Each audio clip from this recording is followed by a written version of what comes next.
সুনামগঞ্জ এক আসনে উত্তাপ, কামরুজ্জামান কামরুলকে মনোনয়নের দাবিতে মধ্যনগরে বিক্ষোভ মিছিল।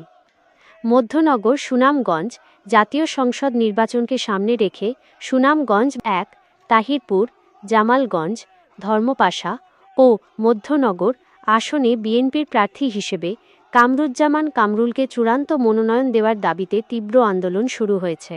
তারই ধারাবাহিকতায় আজ শনিবার ২২ নভেম্বর ২০২৫ দুপুরে মধ্যনগর উপজেলার মহিষখলা বাজারে এক বিক্ষোভ মিছিল ও সমাবেশ অনুষ্ঠিত হয়।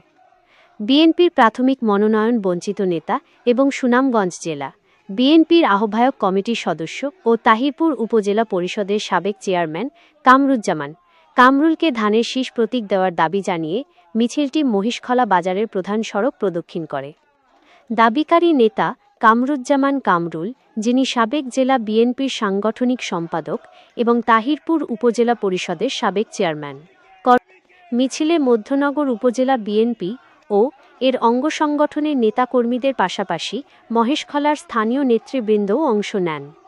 বিক্ষোভকারীরা অবিলম্বে দলীয় হাইকমান্ডের প্রতি আসনটিতে মনোনয়ন পুনর্বিবেচনা করে তৃণমূলের জনপ্রিয় নেতা কামরুজ্জামান কামরুলকে চূড়ান্তভাবে মনোনীত করার জোর দাবি জানান।